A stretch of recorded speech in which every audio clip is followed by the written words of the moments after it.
feed my thumb.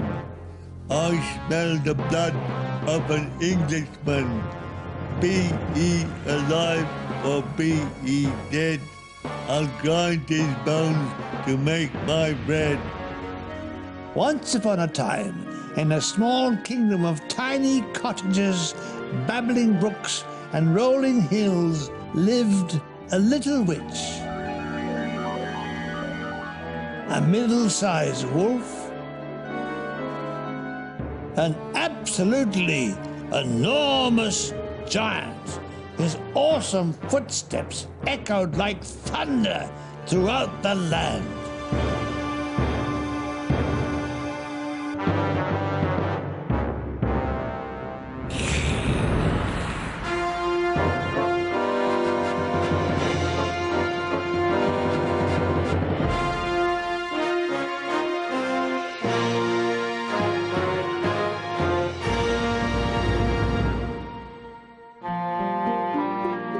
Once upon a time, there was a giant who lived in a faraway country in the mountains.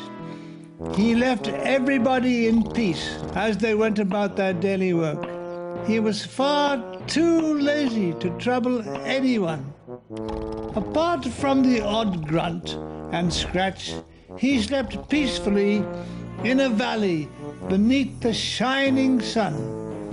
Until one day, he was troubled by a sharp rock sticking in his bottom.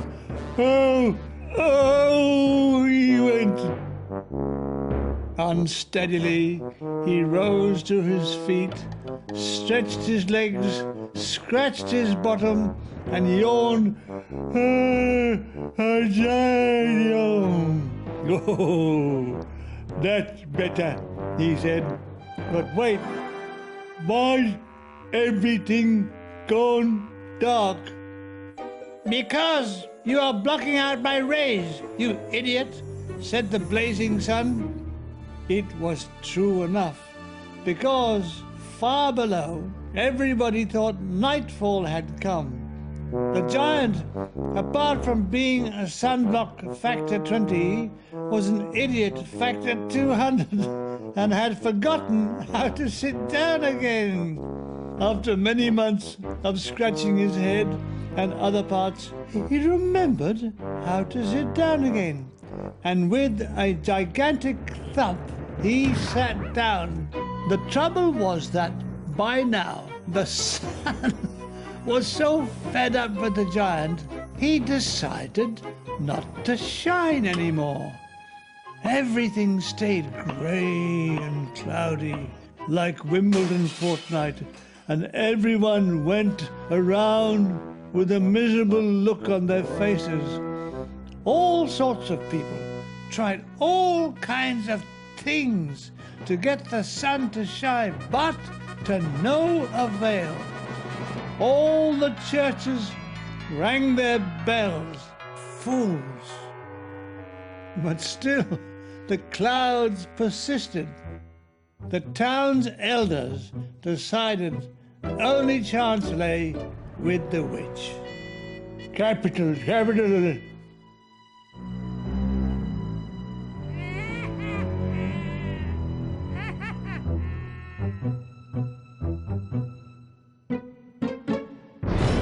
What do you want? We want you to help bring back the sunlight, said the mayor. Well, you're wasting your time. I like it, Doc. I like black clothes and dark nights. The witch hated sunlight.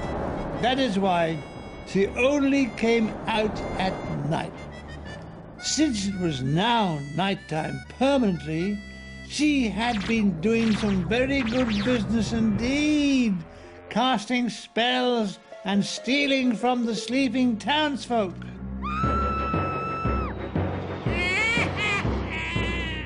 We'll buy you 2 weeks' holiday in Siberia if you help us. Never. I went there last year. The sun shone and the food was terrible.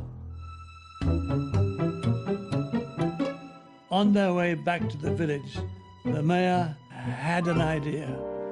Why not ask the wolf to help them? But the wolf also refused. He was enjoying a bit of nighttime hunting, and his larder was full to bursting. Thank you very much. There's nothing for it. We'll have to ask the crafty fox. Wait a minute. I'm not going to be outwolfed by that fox again. Very well. You sort it out between you. So the wolf called around on his foxy friend. Listen, you and me had better get this sun to shine, or we're in big trouble. Ah, and what for? Because if it gets much colder around here, some of these people are gonna want new winter coats. Made of fox and wolfskin, I suppose. Yes, that's it. You and me are gonna be wiped out. The two of them decided to endear themselves to the townsfolk by putting on a free evening entertainment, entrance £5. The miserable faces of the audience said it all, as the wolf and the fox launched into their corniest and worst routine. My dog's got no nose. How does he smell? Terrible. Terrible joke followed terrible conjuring. In the parlance of the theatre, they died the death. Oh, wait a minute. There's nothing for it, observed the wolf above the howls of derision. I'm gonna drop my trousers. The whole British comedy industry was built on this foundation, and so, in true Skegness fashion, he snapped his braces, and as if by magic, a little girl started to titter. Then her friend, then the next, then the whole village roared with laughter. And better still, beaming through the theatre windows came a warm ray of sunlight until the whole country was bathed in sunshine. At last, said the sun, you've all started to smile again. Now that's worth shining for.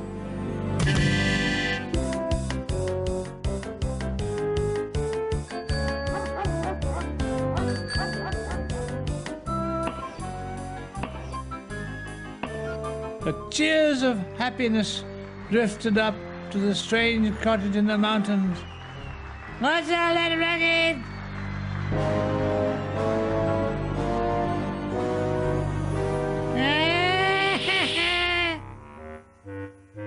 For everyone else, the story had a happier ending.